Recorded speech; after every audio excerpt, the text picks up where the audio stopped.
Thanks very much for the introduction. That was probably better than I could recite my career history. Thanks very much for that. And yeah, it's great to be back in Hertfordshire. I always enjoy visiting, and I really like the group here. And things haven't changed since COVID. I'd say overall, it's still a really nice place to be, and a really nice, engaging group. Today, I'm going to be talking. I've got a fairly vague title: Planet Formation in Stellar Clusters, and this is a topic which really does span a broad range of things, right? There's the physics of how you produce planets, but also thinking about how that's actually directly connected to the star formation process. And you can't really think of a star with a disk as an isolated system. So there's various things you can do here. I'm just going to really sort of grazing the surface today. And if this is going to advance, is it not? There we go. I just want to start off with a nod to the people working with me at Queen Mary. So this is Lynn Chow, who's a PhD student working with me. She has about a year left on her PhD. She's been brilliant. And most of the sort of newish stuff I'm going to talk about in the second half of the talk is her work. I work a lot with Gavin Coleman, who does a lot of sort of theory of how disks develop and produce planets. Sebastian Payne is a new PhD student who just started in January, working on how dust is removed from disks that are being destroyed. And Julia has recently moved to Imperial, but was working with me for a couple of years. So this is the team that's done most of the work you'll see today, that's new. And just to note that we've had some successes recently in the group at Queen Mary in terms of grants. So there's quite a lot of postdoc time coming up. So we have an ERC consolidator starting in January, which normally has something like 14 postdoc years on it. So that's a few postdocs over a good period of time. And yeah, there's other possible funding sources. We also have a lectureship, which is going to close fairly soon. I think it's next week. But again, in the area, we've got quite broad net being cast here of exoplanets, planet formation, star formation. So quite a bit of room for growth in this sort of general area at Queen Mary at the minute. And I'll be around for a while after the talk if anyone wants to chat. So getting into the science, well, starting with some of the motivations. So as you're all aware, probably, we've found thousands of exoplanets now and confirmed them. And they're extremely diverse. So this is planet mass, planet orbital period, which is a proxy for the distance from the host star. And this line denotes our detection threshold. So down here, we either don't have good enough instruments or have not been looking for long enough to find planets. And above that line, there's a shotgun blast of planets that we've discovered. Basically, anything you can think of is there.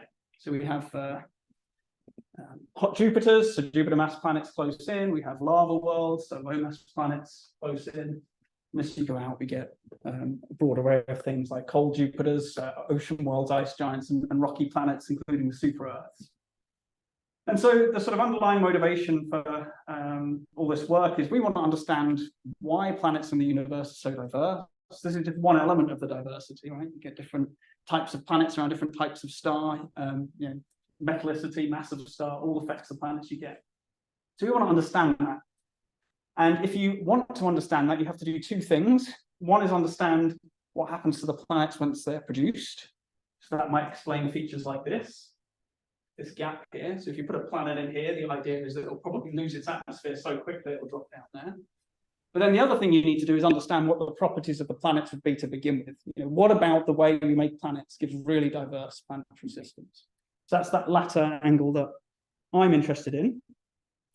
And over recent years, our view of how planets form has been really transformed. So back in the mid-90s, we looked at regions like Orion, the Orion Nebula, and saw silhouetted disks of material around young stars. They look nice and smooth and continuous. Well, thanks to ALMA, we can now probe deep down into those disks, and they are completely not smooth and continuous. So we can look at the dust within them and see, I don't know how well this is visible in the room, but substructures, so rings, this one's fairly clear, spirals. We can even see planets in the disk. So this is, you've got the central object here, a big ring in the disk with a gap. And then this is zooming in, and this is a planet. So we can actually see the planet in the disk.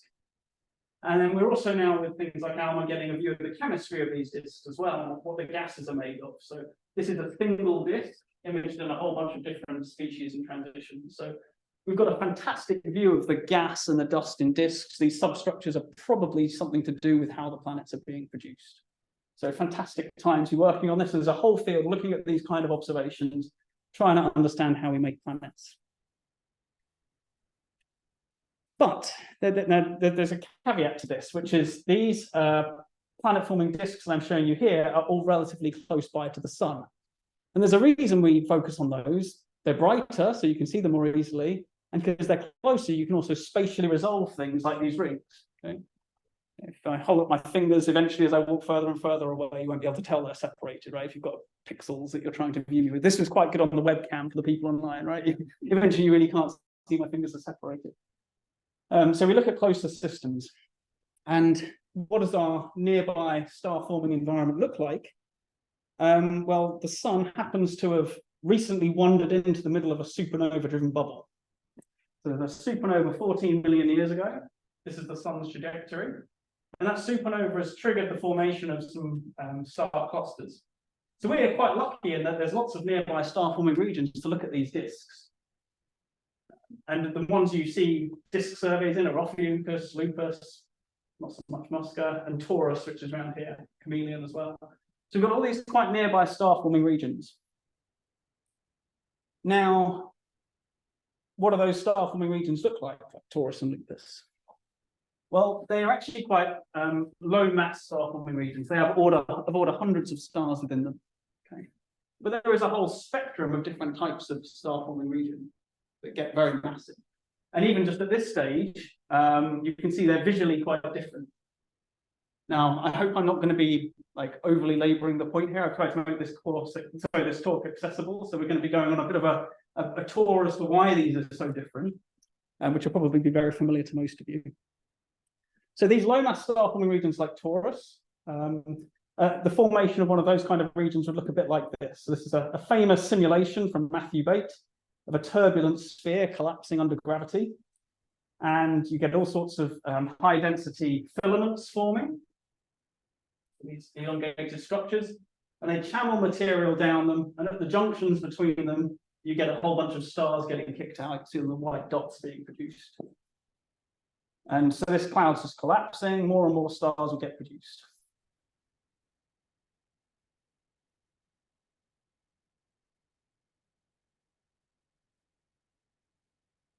And just keep going and going, and then absolutely loads will start getting kicked out in a minute. Okay, so this is what's going on in a Taurus Lupus-like region. We won't watch the whole thing, but it is a nice movie. And when you look at the stars that form, so what part of the point of these simulations that Matthew Bate at the University of Exeter was doing was to try and reproduce the initial mass function and looking at a process called competitive accretion that I won't go into. But in his models, he does a very good job of that. So this is how many stars he gets as a function of mass. And you get lots of low mass stars and not very many high mass stars. And it is that distribution that is called the initial mass function. And he reproduces it quite nicely. But you'll see that the most massive thing made in this simulation is what?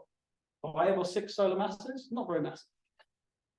Okay? Because of this slope, the chances of getting a massive star, with only hundreds of stars in total, is pretty slim. You're not going to get a single star out. You need much more stars in a cluster to get massive ones. And so yeah, that's what we had here. Sort of 5 solar masses, 6 solar mass stars tops. And so as we go to these more massive clusters, you're going to possibly get more massive stars. And again, I apologize if this is too simplistic. I want to try and make the basic message quite clear. These massive stars really, really, really change things. Okay, they're not common, but they are really dominant in one way, which is in their to do with their luminosity. So let's do a little exercise. Let's compare how bright, how luminous 40 suns in the sky would be compared to 140 solar mass star. Okay, this is our first basic comparison. So you can just say, well, the black body luminosity is 4 pi r squared sigma t to the 4. These things are about 5,780 Kelvin. This is about 40,000 Kelvin. And there's a T to the 4 in there. So you plug in these numbers. Our radius is 1 solar radius of 8 in these two temperatures. You look at the ratio of this black body luminosity, And you get that this one 40 solar mass star is about 4,000 times more luminous than 40 suns. So 40 suns copy-pasted in the sky is a lot fainter than one massive star. But actually, it gets even worse than that, in that there is, okay, let's just take a step back. If you have something like a hydrogen atom with energy levels, if this hydrogen atom absorbs a photon, an electron might be able to jump up to higher energy levels. Okay. And if you give this electron a sufficiently energetic photon, it will even escape the atom completely, ionizing it. And the wavelength to do that for hydrogen is 91.2 nanometers. And so this is quite important because when you rip an electron off an atom, you've now got two particles in the gas that have inherited the energy of the photon, so that the temperature of the gas goes up, right?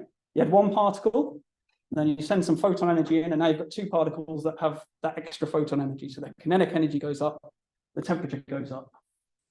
And if we look at a black body spectrum of the sun, 40 suns, and one star that is 40 solar masses, this is that 91.2 nanometer wavelength, okay? So photons to this side of this line will be ones that can rip an electron off a hydrogen atom. So 40 suns here is barely making a difference because you're in this tail down here, whereas for this 40 solar mass star, its peak is basically in this ionizing range. So if you do an exercise now where you, so if we integrated these entire curves, this is 4,000 times brighter than that. But if we just integrate to this line here, then you get something more like 12 trillion times brighter. Okay, so photons that can rip electrons off atoms, a 40 solar mass star would emit about 12 trillion times more than 40 suns. Okay, so you go from needing factor 50 sunblock to factor whatever that times a trillion is, right? In order to be all right. And so what we're going to see here is another pair of simulations by Jim Dale. It's not properly credited here, actually, but he was here not very long ago. We're having some discussions about him. And this is going to be like the movie we saw earlier. It's going to make stars of a whole range of masses, but it's going to not include any treatment of that ionizing radiation from the massive stars. Whereas this one will. Okay, whenever you get a massive star, it will emit these photons that can rip the electrons off of hydrogen, ionizing it and bumping up the temperature. And so they'll start off in an identical way. And then once the massive stars form, you'll see that things start to look really different. Okay, so in the one on the right, you've got a hot 10,000 Kelvin bubble that is this ionized gas that is expanding into the cold 10 Kelvin surroundings. So it's a very high pressure bubble that's just pushing into the surroundings. And they look really different. And there's a whole field which many people in here know a lot more than me about, looking at how feedback affects star formation. But that's not so much our focus today. The point of all this is just to say that Taurus and Lupus have very calm ultraviolet light environments. They don't have much harsh radiation, whereas these massive clusters do. Now, what I'm going to do now is remove the images and show a distribution, which takes a little bit of a moment to digest. So what we've done here is add up all of the far ultraviolet photons. We can get to why we're now talking about far ultraviolet and not ionizing in a moment. But all the far ultraviolet photons that you get in a star cluster of different sizes. Okay, so this horizontal axis is still the same. Taurus is over here, big cluster over there, something like Orion in the middle. And then this is how strong the total UV is, and this is the distribution. And these numbers are the relative fraction of stars you'd expect in these different colored zones. So for every 40 stars in this blue region, you'd expect to find 10 in this orange and 1 in this gray. Okay. So the whole point I'm trying to get at here, if this is confusing you, is that these disks I showed with these fantastic structures where we're looking at the chemistry, where we're seeing planets, they're in regions like this.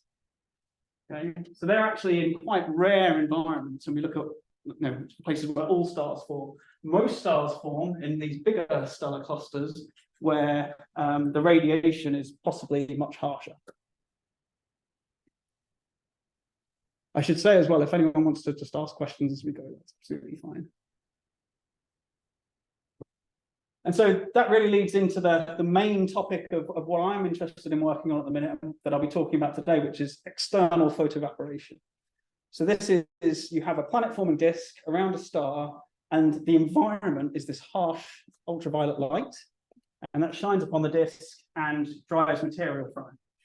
So this is just an artist's impression. We've got our massive star over there, the young star with a disk here, and this sort of cometary shape that is the disk being shone upon and losing mass.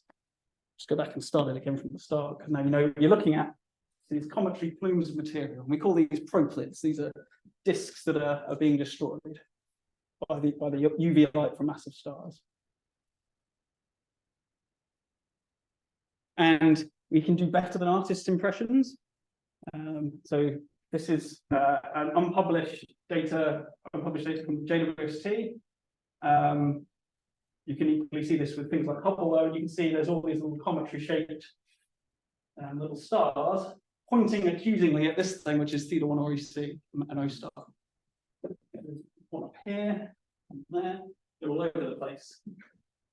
So we can, this isn't just some like weird theory, we can actually look at the disks in massive clusters, and they don't really look very disky, they look like these little cometary shapes. Now, I am denied about putting this in, but I decided to leave it. So what is the basic idea of how material gets lost from these disks? Okay. Well, what we have is a star of some mass, and we're going to consider a disk around it that is isothermal. So we'll just say it's all some constant temperature. Now, the particles in the air in this room are moving around with some average thermal speed about the sound speed. Yeah. And if we make the room warmer, they'll move faster.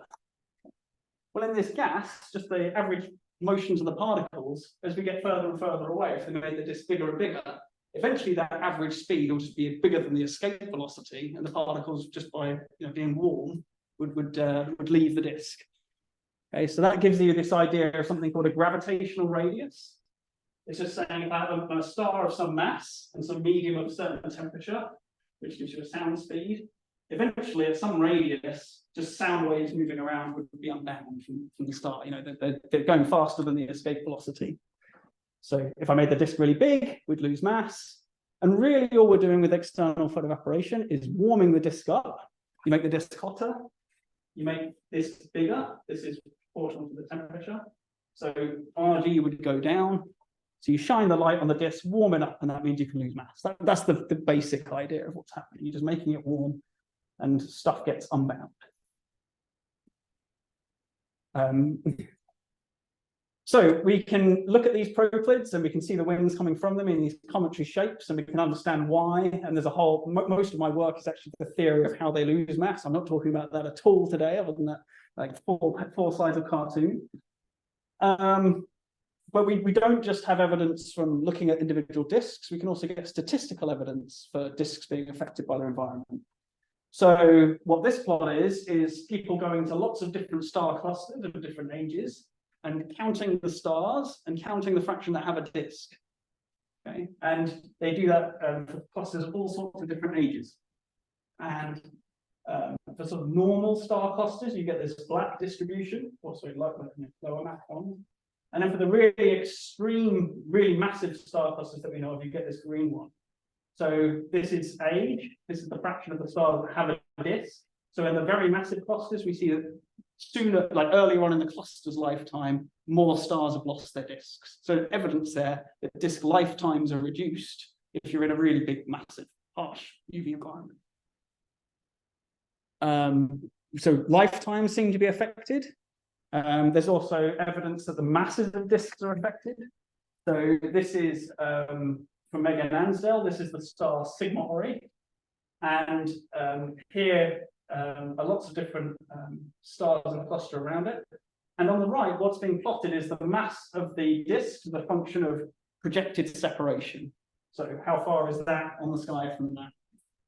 So this is what this axis here is, projected separation. And then this is how massive the disk is. And as you get further away, if you squint, evidence further that this mass is getting bigger as you go further away. So the closer in you are, the harsher the UV light will be. So this was interpreted at the time, especially as being evidence for disks in the inner region being destroyed and losing mass more quickly than those in the outer region. And there's since been quite a lot of debate because, of course, the stars move around the cluster and stuff, so it gets quite confusing. And then more recently, there's been this nice survey even claiming to see the same sort of trend, but like in an even more extreme way. So how strong the ultraviolet light is, the far ultraviolet light, is measured by this unit called G0, which probably many of you are not familiar with. But 1 G0 is roughly the average kind of UV in the solar neighborhood. Okay, so just in the, away from star-forming regions. And in somewhere like Orion, where I showed you all those cometary-shaped disks, that's something more like over here. Okay, so here, the cool thing about this recent survey is they're really looking in quite weak and intermediate UV fields, and they're still finding a trend in disk masses. That's what this axis is, with how strong that UV is.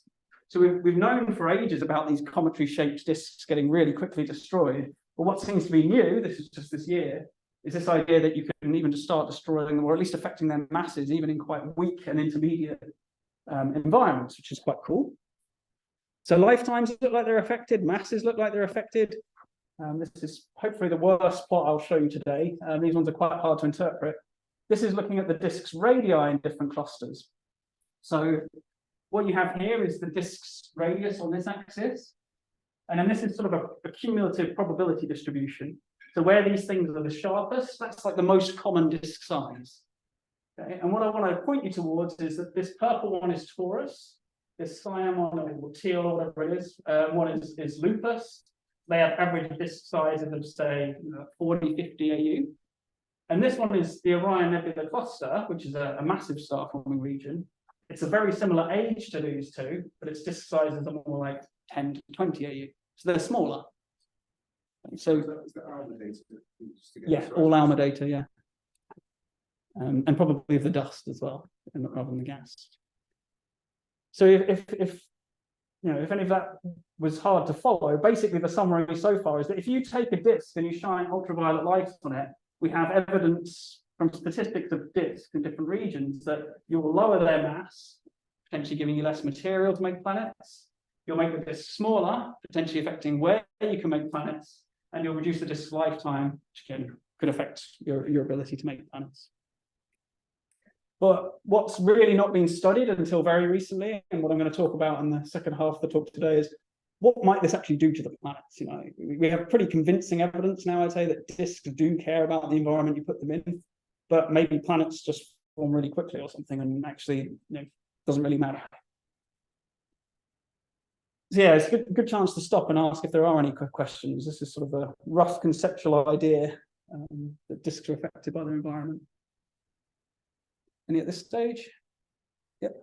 You mentioned earlier about the differences in the UV light for the larger and small.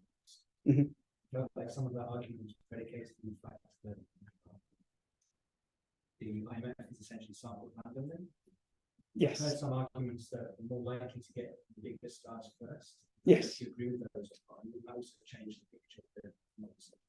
So I'd agree with your viewpoint there that the massive stars do form first, and whatever you need to do to make a massive star happens to just make loads of other stars too.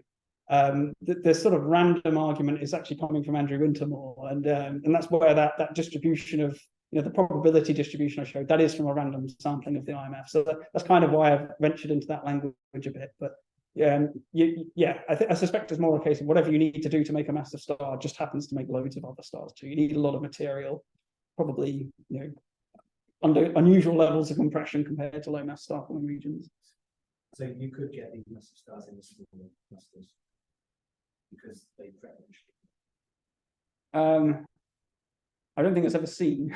You do, yeah. I think making a sparse sort of like hundreds of stars cluster, you don't ever really see massive stars, though someone else might know of an example. But there are some isolated massive stars. Okay. Usually they have some large velocities, but I think there are some cases where it's debated if it's isolated, truly isolated. Yeah. Because you do get a lot of high velocity massive stars. Yeah. But are there any massive protostars? No. that are isolated, or is it? I guess you could argue then that they've just not made the rest of the cluster yet. Yeah. Can I just ask one this first half? How does SCOSEN fit into this picture? Because it's kind of the biggest bogey association. I know it's older, but does it follow the disk trends that we?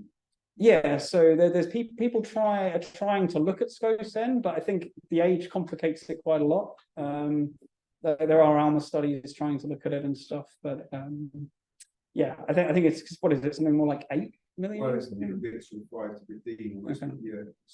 Yeah. So I'd say it's at a phase when you'd expect that any external effects probably are done, because it operates quite quickly, which is what I'll argue in a minute. Any others? So in the second half of the talk, I'm just going to focus on a couple of points. I'm not going to focus on all of these very well either. So I wanted to just point out a few big problems with this. I think we have really good evidence for the disk being affected. I'm interested in how the planets are affected, and that's be the main focus of this half. But I just wanted to say a few other problems. So, I've said that there's these massive clusters that contain thousands of stars, but are all stars affected by a harsh environment there? They form from a cloud that's collapsing, so for some time they're going to be shielded because they're in their natal gas. So there's a real question of, people for a long time have been doing experiments where they say, I'm going to take a disk and shine a harsh amount of light on it, and oh look, it gets destroyed really fast. But that ignores and neglects the fact that star-forming regions are really complicated dynamic structures, right?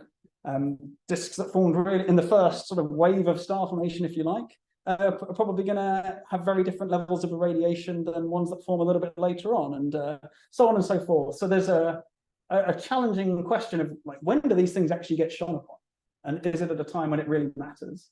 And that kind of links to the second question, which I will sort of touch on. We're seeing evidence for planets maybe forming really fast. So maybe the research I'm talking about is interesting in the sense that the disks, we want to know how they get destroyed, but maybe if you want to understand planets, we can completely throw it away. I'm going to try and touch on that today. And then, yes, our actual view of these troplids, these, cometary-shaped evaporating disks, it's really limited to like 400 parsecs to the Orion Nebula cluster and some other regions in Orion, just because, again, we're trying to spatially resolve a cometary shape. So one of the really big things that I want to address going forward, looking forward to things like the ELT, when you will be able to maybe search for these in distant clusters like Carina, is how do we actually find individual evaporating disks in distant clusters where you can't see that cometary shape? So interesting things like the emission line properties of these evaporating disks. Yeah, wanting to sort of, this is one of these troplids again. If you take that very far away, how can we figure out what's going on? And that's unsolved and something I'm not talking about today, but something I'm very interested in. And this is really just a small subset of a wide number of problems associated with this topic. And just to say that basically I'm skipping over everything I sort of do in my day job in terms of research, which is like the simulations of these disks getting destroyed and the horrible complexities of that. But, just highlight that it is a really hard problem to try and simulate as well. So let's focus quickly on this idea of when do the disks get evaporated, when do they start getting shone upon, and how does it compete with early planet formation? That's the main topic of the rest of the talk. So there is evidence that planets form early. There's these two papers in particular, which have roughly 500,000-year-old disks. These things are insanely young. And in fact, there's, I think, surveys coming out targeting even younger systems now that are sort of in the protostellar phase, which are finding substructures in disks. So actually you can see, but there's a bright ring here and a dark ring there, and then a bright ring there. So if you believe, as some people do, that these substructures are due to planets, then this is potentially evidence that these planets are just formed so fast, right? You've basically just started assembling your system and there's already planets there. And same with this one, the ring features as well. So that's the easy way to try and understand planets that we see without accommodating the environment. You just say, it just happens really fast. And I just want to dive in straight away from the observational end of things to say, well, we do actually already see disks that are being evaporated at comparably young ages. So this is NGC 2024. It's quite near the Horsehead Nebula. So still about 400 parsecs, like the Orion Nebula cluster, but a little bit further up in the constellation. I think it's like one part of the near one part of the belt. And so this is a rough map of the region. And Sia van Terwilsger again had this nice ALMA survey a while back saying he thought there were two populations here separated by this white line. So a sort of older region where there was not many disks, and a younger region where there was slightly more. But in the younger region, it was also, for the age of the system, like quite anomalously low. So this side, he was reckoning the ages of the whole region are like 0.2 to 0.5 million years, so really young. And this one's more like 1 million years. So motivated by these low disk fractions, we just went back and looked at archival Hubble data, so like 13-year-old Hubble data, something like this. And actually went in and found some proplids. So again, the brightness today, unfortunately, you can't really see, but there's a tail here. And this thing also has a tail, and there's a sort of binary proplid here, and they're pointing towards the UV sources. So for the argument planets form early, yes, they might. We're still not entirely sure what gives those rings, but we do also have direct evidence that even really young disks can be evaporated on comparable timescales. Now, this is just a couple of examples, so we still don't know the statistics, but just saying that you can immediately say that they certainly can be in competition, these ideas of early planet formation and early environmental effects. Oh, and just to say that Ryan Boyden has a VLA survey coming up for this region where he's found some more prophets as well. So observationally, there's this, we already know that planet formation that happens quick will be in conflict with the environment. But we can also do some nice theory work. So I'm going to talk about two little bits here, and that'll be everything. So this is all by Lynn Chow. So what she has is, in the first paper of her PhD, was taking simulations of star cluster formation and feedback, like the one we saw from Jim Dale. So the massive star, there's massive stars forming here and ionizing this cloud and dispersing it. You can start to see material getting thrown out. And what Lynn's project, her first project, was to do was to track the strength of the radiation field that these little stars in here are exposed to over time.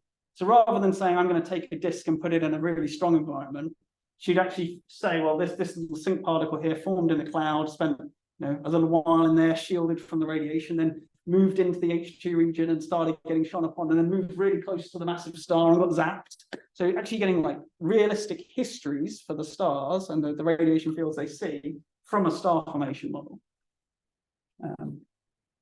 And there's too much in her paper really to go into in great depth, but I want to just show a couple of key highlights. So one is this set of plots, or in particular this stuff here. So what this is showing is the distribution of UV fields that stars in the cluster see over time. So very early on, at 500,000 years old, we have a fairly large population in a weak environment, so maybe embedded in a cloud, and a small population that's being shone upon. So this is the column density in the stars, and this is like an emission measure that shows basically where the gas is ionized. So you've got a population of these stars in the harsh environment and a population in the cloud that are shielded. And then as we advance time, the H2 region gets bigger. So we're now down here, and you start pushing more stars into the harsh UV environment. As we keep going, the H2 region gets bigger and bigger. And then by 1.5 to 2 million years, basically all the disks are in a harsh environment. So these kind of statistics are quite useful. And for understanding what you might expect to see if you look at a stellar cluster.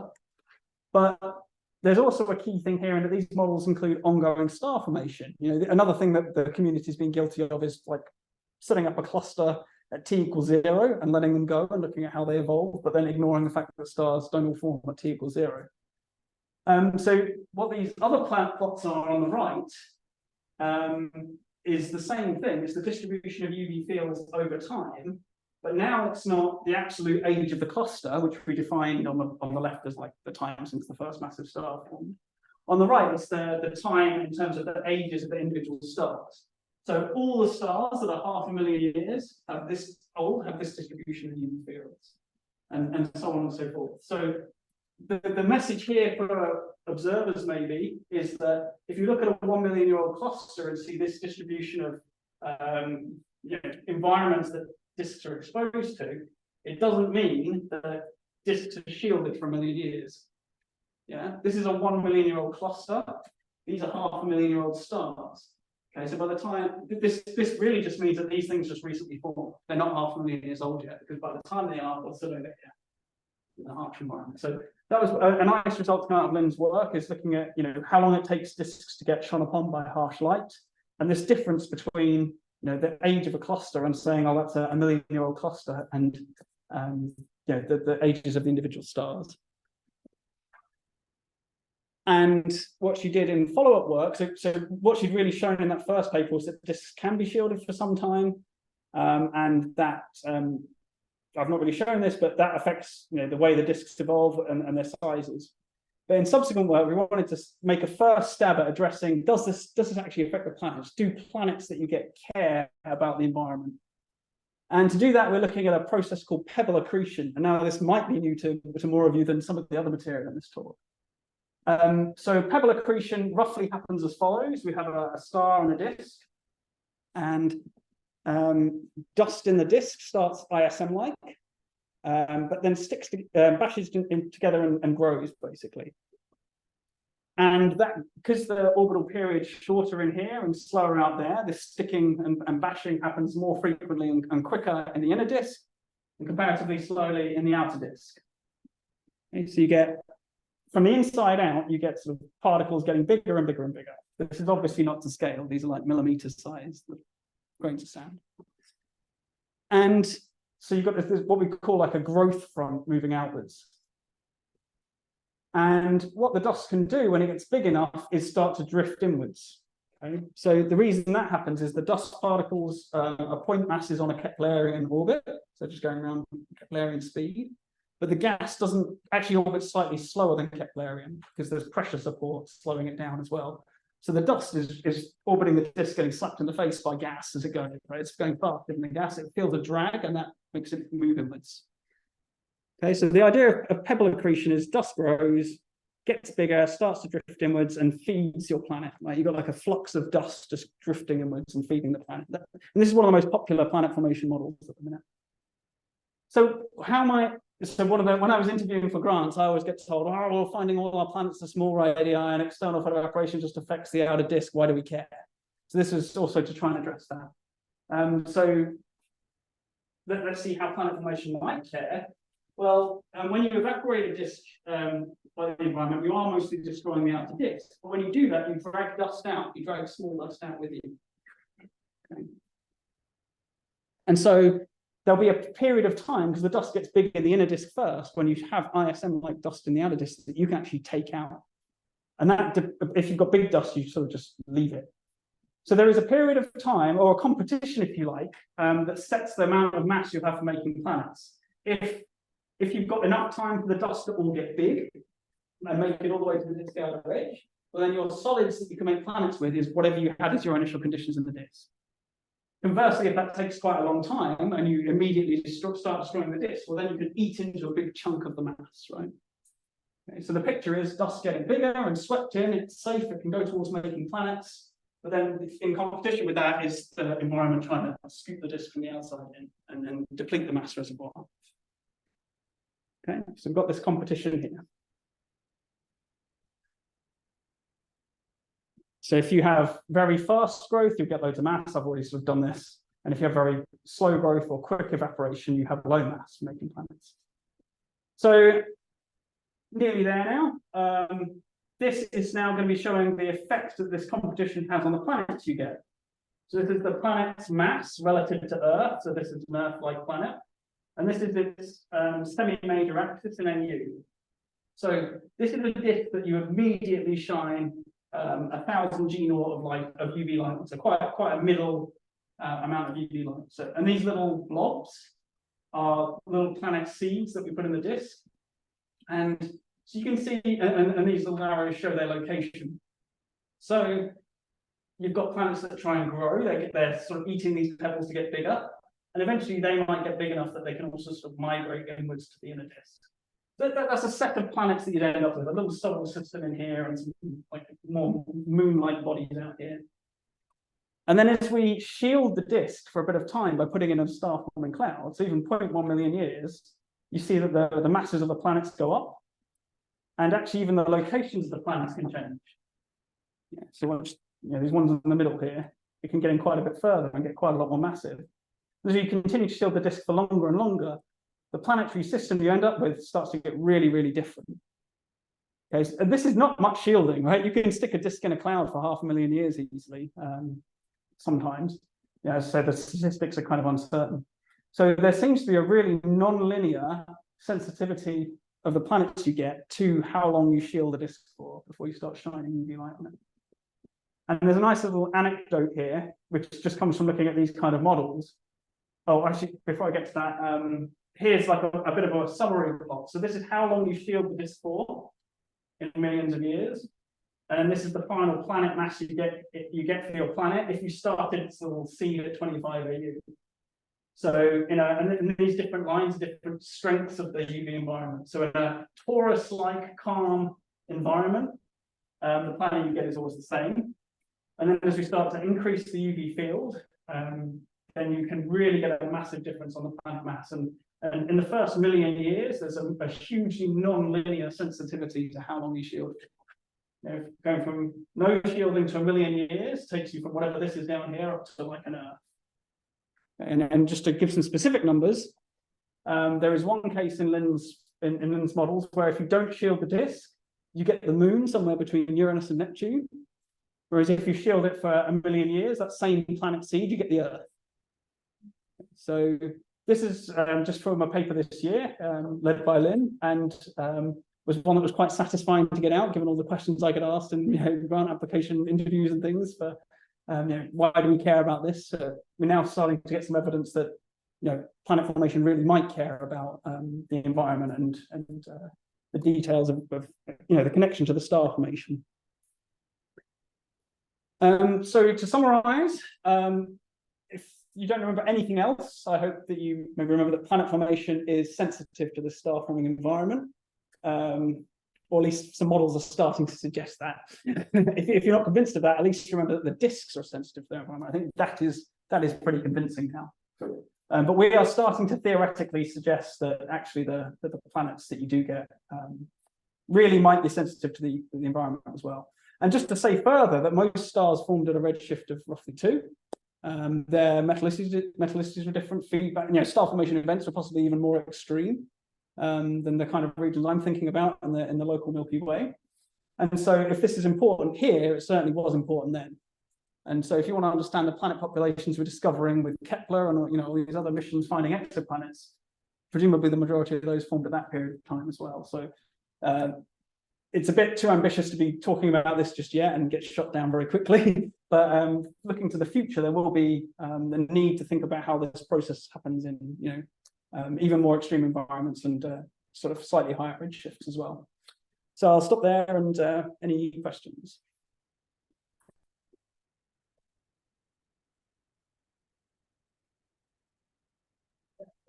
You said it, but what's the time scale of planet formation and accretion? Quick, yeah, it happens fast. I mean, as I've sort of skimmed over quickly, what does time scale mean? Because things are happening on very short time scales. You can make that kind of. What's the axis here? Sure. Okay, actually, no, sorry, I haven't really shown that here. That's a lie. But it happens in like a million years. So you can get a lot of the way there in a million years. Actually, we can probably tell by the time at which things stop changing. Okay, so there's subtle differences. You're getting to more subtle differences beyond like a million years of shielding in these models. So as long as there's a disk there, the planets might change because they might accrete some gas or some dust. So, but in terms of setting up the main sort of body of your planet, it happens quite fast, like a million years. So. Yeah, I think that it seems to be that a lot of people are thinking that planet formation can be ridiculously quick, as evidence from like the stars on the first star show that bottom earlier grow off, and it's like obviously planets have to form when there's mass. This is quite all the emphasis on gravitational instability and so on. So that is the reason for this really non-linear sensitivity, is because it's happening so fast. it really cares about the early phases of destruction. If the pebble accretion process was much slower, then this sensitivity would extend out to much longer timescales as well. So yeah, looking at this, broadly it's done at 1 million years. Things change a bit more subtly from there.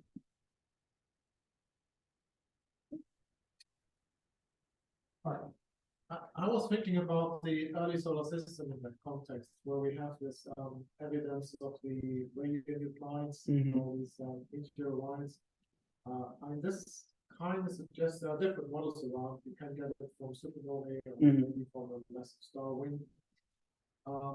Is this in any way in contradiction with your models? So the idea that you have the massive star wind impacting on the early sun and still feeding the accretion disk, while at the same time it must also shine UV radiation onto the early disk. Wouldn't you expect that that cuts off the accretion flow onto the disk? So yeah, I think you already hinted that there's a big debate there, and yeah, there are things like Mark Krumholtz showing that just by having ongoing star formation events in the galaxy and ongoing supernovae, you can enrich the galaxy with short-lived radionuclides that just are there in the star-forming region still. You get enough of them that some hang around and can enrich your solar system that way, just from the star-forming gas. However, if that doesn't happen, there has been some work from people like Richard Parker recently looking at this. Like, if the disk has to stay a certain size to intercept enough wind to be enriched, then does this cause problems? And yeah, there is a bit of a conflict. So I don't know what the solution there is, but could be this that the gas is already there. It could be that you've just got a whole range of star formation histories in a cluster, and yes, some won't capture enough, but some will, and so it gets a bit messy. So I've got a question. So in your plot that you showed me at the beginning, where you have the UV radiation versus number of stars in the cluster, and you have these different contours showing how likely stars are to be born in different environments, I was wondering what sort of assumptions go into constructing that, in particular, because in a region like Orion, you've got the trapezium cluster, which is obviously very highly irradiated, but then you've also got the integral shaped filament. And I was wondering to what extent stars are actually affected by the strong UV radiation. Yeah, I mean, that's a really good question. And yeah, this is a slightly misleading plot in that sense. So this is adding up the luminosity of all the stars in the cluster. Just because there's that much luminosity doesn't mean that all the stars see a harsh UV field. Yeah. So as you say, in somewhere like that part of Orion, you would have, you add up all of those stars and you get a big number, but some significant fraction in a weaker environment. So the way this is actually produced is getting back to this random number thing. So you just draw randomly this number of stars from the IMF, and you do a whole number of tests. And when you well sample the IMF, you always get these sort of high, like quite well behaved things. The reason for this spread is because if you randomly sampling, sometimes you get a big star, sometimes you won't. When you've only got 100 stars, so that's where this plot comes from. So it's, there's definitely caveats to this. Yeah. Just as an illustration. Yeah.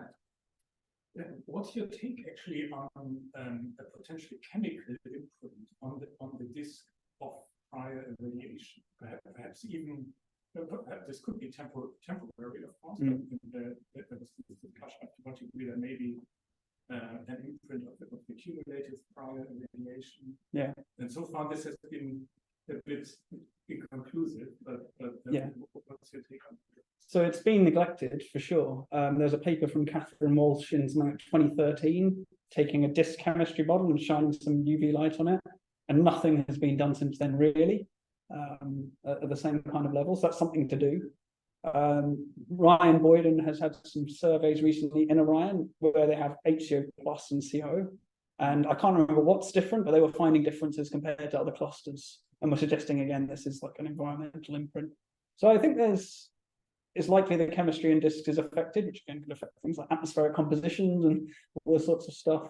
But it's not well studied. That Boyden paper is from this year as well with the CO and HCO plus. So Catherine Walsh, huge gap. People are starting to think about it again, but it's not really been looked at. At least that's my understanding. Yeah, Callum. I was wondering, for the planet mass estimate given radiation, is there any ways that you can consider the impact from UV radiation internal to the system from increases in increasing luminosity of the star itself? Yeah. Because given the earliness of, like you said, planet formations happening at the same time as it's rather class more protostars, but that's around the same time that you see massive FURI outbursts. And I guess since we don't really know exactly how common they are now, but it's getting to a point where we're starting to understand the significance of these events, is there any way that you can test to see if that would change the masses and distribution of masses of planets? Yes, that's a really, really good question. And again, something that kind of still needs to be done. So people have only ever modeled internal winds driven by the host star or external winds on the argument that internal happens down there and external happens out there, so we can forget about them interacting. That needs to be, recent internal evaporation models are saying things happen further and further out. So that's actually something I'm going to do in the next year or two. It's one of the things we need to look at. So you can imagine taking an internal evaporation model and an external, and then do both together and just see, do they interact at all? And linked to that as well, thinking about finding evaporating disks in distant clusters is how can you observationally distinguish those two winds as well? So that's something else to do. And then on top of that, how do disks evolve? You get disk evolution models with external and internal, and it's really messy. And so all I can say is that that's a very good point, and it's not really answered yet. But it's on the radar. On that one slight technical point, you did a lot of the work on the FUV flux as opposed to the EUV flux, right? Which is more important? So that's another good point. So just have a quick look. Actually, I'll just talk. So I'll put this up again so my background isn't distracting. So yes, so you have where's some nice pictures of fruitlets. Yeah, this will do. So what you have is the disk, and then I didn't go into this at all really, but far ultraviolet light. So this is light that's not energetic enough to strip an electron from your atom, not energetic enough to ionize it, but can break molecular bonds. Okay, so you've got molecular gas in here, and then the far ultraviolet light gets in, breaks the molecular bonds, and heats up this inner bit that actually launches the wind from the disk. And then further out in the wind, you get ionizing radiation that can ionize your atoms, and that gives you this ionization from here. Now, depending on what paper you look at, you do eventually get to a regime where if you get close enough that the ionizing radiation can be responsible for setting how much mass is lost. But that's really, really, really close to the UV sources. For the vast majority of the systems, it's the far ultraviolet light that really decides how much mass is lost. So I've done that experiment. It's not published yet, but should be soon. So again, you just turn on the FUV, turn on the EUV, turn on both, and the FUV almost always is the dominant thing. But the EUV is observationally important, because let's say I've got a certain amount of mass streaming off this disk, and I turn down how much ionizing light there is. Well, this cometary shape will get bigger. And conversely, if I turn up the amount of ionizing light or kick out more mass, less mass, it will get smaller. So this actually gives us a way of estimating how much mass is being kicked off of these disks. Right? If you know how big the star is, how many ionizing photons it emits, you can say, well, now we're sitting over here, so a certain flux of those hits the fruit lid. What mass flux into here do I need to make that surface that big? Because if the mass was less strong, then it would get smaller, and if it gets strong, it would get bigger. And so that's the way we estimate mass loss rate. So one of them. Presumably means that some stars are as important as well as those stars are depending on these lines of the FUV is, but just unaware it becomes as important. Yes, so this is something I didn't have time to get into, but one of the other questions is, down to how weak a UV field is this important? And we found proplates in NGC 1977, which has a B star. So B stars can do this too, not just the great big O stars. More questions? Yeah, after this talk, we usually have some time for the speaker to meet with PhD students for maybe 10 to 15 minutes. But first, let's talk.